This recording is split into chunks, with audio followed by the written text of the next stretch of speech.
불합리한 부분들이 있어. 이렇게 본인이 또 총대 매시는 것도 있잖아요. 제가 관리단 이쪽 편에 그 여러 군데 그 뭐 회장을 하긴 하는데 네. 그게 안 나서는 게 제일 좋고요. 근데 이제 권리를 찾기 위해서 근데 지금 제가 갖고 있는 상가들이 이제 오래되다 보니까 이슈들이 좀 있어요. 보통 지금 전체 20년 이상 된 상가들은 엘리베이터를 무조건 다 이제 고쳐야 돼요. 아니, 새 걸로 바꿔야 돼요. 근데 엘리베이터 한 대 거의 뭐 5천만 원씩 한다고 하면 엘리베이터 4대면 2억인데 그럼 과연 이 건물에 그 장충금이든 어떤 돈이 2억이 쌓여 있을까? 분명 없거든요. 영업을 하시는 임차인 분들이나 소유자분들은 장충금에 대한 거를 부과하는 거를 싫어해요. 근데 결국은 필요한 거거든요. 안 그러면 나중에 그 시점이 딱 돌아왔을 때 갑자기 그 소유자들한테 돈을 청구를 한다면 그 여기 계신 분들 나만 아니면 돼라고 생각하는데 이게 나중에 어떻게는 결국 안 될 거라는 걸 뻔히 보이니까 제가 총대를 맨 것도 있고 또 하나는 생각보다 정확하지가 않아요. 정확하지가 않습니다. 상가는 다 정확하지가 않고 내역 말씀하시는 거예요? 네, 수익 사업이 있는 상가들이 있어요. 뭐 주차 수입이든 아니면은 통신에 대한 웬만한 데는 통신 케이블을 설치한다고 하면 그것도 연에 한 몇백만 원씩 나오거든요. 창고 수입이 있을 수도 있고 여러 가지 수입도 다 있을 수 있는데 그거에 대한 게 좀 더 금액이 있다 보면 거기에는 항상 있습니다. 이상한 생각을 가지신 분들이. 근데 거기에다가 이제 또 하나는 뭐냐면 본인이 거기에 어떤 그 임원이든 어떤 사람이라고 해서 본인 주차에 대한 거라든가 저는 제일 많이 싸우려고 해서 들어갔던 이유는 주차 때문입니다. 주차가 만약에 100대라고 하면 어떤 데는 자기 회장이라고 해서 자기 직원들이 많으니까 20대를 쓰고 저는 그 사람보다 평소에 더 갖고 있는데 3대 준다고 하고. 뭐 이상하다. 근데 이거는 임차하신 분들이 왜 이렇게 건물에 차가 많어? 이렇게만 얘기를 하지 몇 호 몇 개 쓰고 몇 호 몇 개 쓰고 이거를 잘 모르잖아요. 근데 그런 부분을 너무 불합리할 때 그런 부분을 합리적으로 해야 되는 부분이 있잖아요. 근데 그게 상가 임대를 하다 보면 뭐 그 주차가 지금 많이 중요해서 그 주차가 되냐 안 되냐 몇 대가 더 되냐 안 되냐 해서 임대에 영향을 엄청나게 미치기 때문에 결국은 그 제가 불합리한 거를 정상화시키려고 하는 것도 있지만 결국은 저도 제 재산 가치가 떨어지는 걸 막기 위해서 저가 들어간 거겠죠. 내가 총대 멜게 하면은 매십시오 이러진 않잖아요.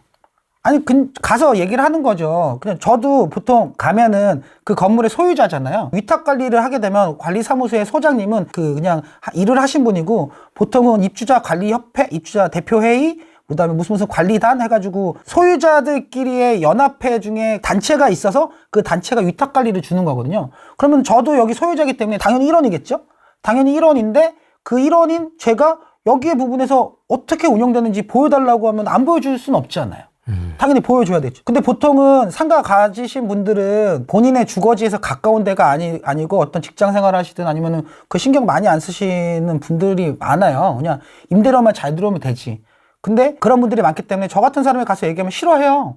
근데 결국은 이 하나하나의 자그마한 돈이 새는 거가 이 건물을 위해서 쓰여진다면 그 건물 자체의 전체 값어치가 올라가잖아요. 그래서 제가 제일 많이 이제 그런 자리에 가가지고 말씀드리는 게 뭐냐면 여기 다 제가 이제 이런 쪽에 일을 하는데 임대료가 10만 원이 올라가면 매매가가 2천만 원이 올라간다. 근데 여기가 다른 데에 비해서 이런 부분이 적게 돼서 같은 평수에 같은 이런 거인데도 10만 원, 20만 원이 적다. 근데 그게 당장 다달이 뭐 장충금이든 어떤 부분에서 다달이 몇만 원인데 1년에 봐야 몇십만 원이고 뭐 5년 보유한다고 해도 몇백만 원인데 10만 원은 몇천만 원이다. 이렇게 말씀하시면 좀 이해를 해주시는 거예요. 그러면 그분들의 힘을 얻는 거죠. 결국 건물이 깨끗하거나 아니면 좀 더 이렇게 되는 거에 따라서 관리 상태에 따라서 10만 원, 20만 원이 왔다 갔다 하는데 그러면 거기서 장충금이든 뭐 돈을 좀 더 걷자.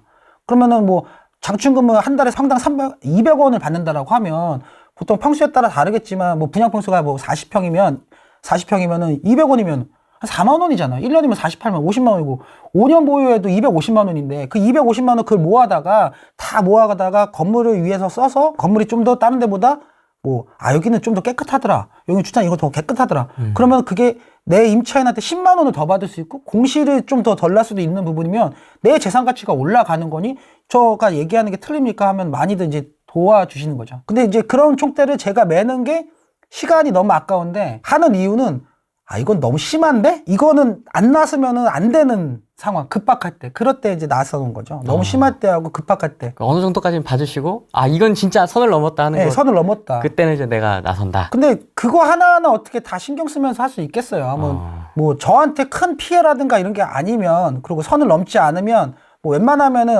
적정 수준이면은 다 그냥 넘어가는데, 그렇지 않은 데들한테만 나서게 되는 거죠. 그러면 이제 이게 피곤한 일이거든요. 사람을 상대하는 일이기 때문에 어떤 누군가한테는 그동안에 해왔던 관례를 깨야 되는 부분이기 때문에 그런 관례를 깨게 되면은 너가 뭔데라는 사람에 대한 그 감정 싸움이 있게 되면 제일 피곤한 일이어서 웬만하면 진짜 안 하려고 하는 거죠. 왜냐면 그분들은 여태까지 잘못된 행동을 하신 건데 그게 잘못됐다고 모르시거든요. 그동안에 10년 넘게 그렇게 해왔으니까. 근데 제가 말하는 논리는 맞으니까 근데 그것도 뭐라 반박하실 수 없는데 그러면 거기에서 딱 부딪혔을 때는 그때 감정 어린 놈의 새끼가 네가 뭘 안다고 너 여기 들어온 지 얼마나 됐어 네가 뭘 알아 이런 식으로 나오다 보니까 웬만하면 안 나서려고 하는 거죠. 아까 말씀드린 대로 너무 심하던가 선을 넘던가 그 다음에 저한테 정말 큰 피해를 주든가 급박하던가 이런 상황에서는 나서게 되는 것 같아요. 그 엘리베이터는 잘 그럼 진행됐습니까 그럼? 2년의 유예기간이 있습니다. 그래서 지금부터라도 모아야 돼요. 제가 하는데 잘 되는 벌써 그 엘리베이터 교체할 비용까지 다 있고요. 그 다음에 이제 변압기에 대한 교체도 있고 뭐 여러 가지 교체에 대한 것도 많아요. 근데 그런 부분을 항상 장충금이든 어떤 부분에서 돈을 이렇게 남겨놓지 않으면 그 상황에서 갑자기 하면 다 돈을 안 내실 겁니다. 그러는 순간에 내 건물 값어치가 주는데 그거에 대해서 생각을 많이 못 하시는 것 같아요. 근데 이런 일이 있을 거고 근데 그 장충금은 300원씩 해도 한 달에 뭐 몇만 원 뭐 이거지만 길게 보신다고 하면 그거 하나 때문에 수천만 원이 날아가는 것보다는 개인당 수천만 원이 날아가는 것보다는 이게 더 낫지 않겠냐. 당장은 조금은 부담스러울 수 있겠지만 근데 그거에 대해서 다 설명을 하고 그 다음에 옆에 주변하고보다 훨씬 월등하게 금액을 올릴 수는 없죠. 관리비가 오르면. 왜냐면 그것 때문에 임대라든가 이런 부분이 잘 안 될 수가 있으니까. 근데 그래도 최소한의 적정 수준은 유지해야 된다. 근데 이제 일하시는 분들, 관리소장님이나 관리업체들은 당장의 관리비가 적게 나오는 거를 자기들의 치적이냥 얘기하거든요. 내가 이렇게 열심히 해서 우리는 관리비가 적게 나온다. 근데 그게 관리비가 적게 나온다고 중요한 게 아니라 결국 그분들은 자기 인건비도 다 받아갖고 다 하는데 다른 데에서 써야 될 걸 안 건뒀던 것 뿐이에요. 그러니까 내시는 분들은 당장은 적다라고 생각하면 이제 그분들 뭐라고 얘기하냐면 내가 이렇게 적게 받으면서 일한다라고 하지만 실제 안 그렇습니다. 원래 거대할 때도 안 거두면서 적게 보이게만 만든 거지 실제적으로는 돈 적게 준다고 하면은 사람 다 나가겠죠. 안 그렇습니다.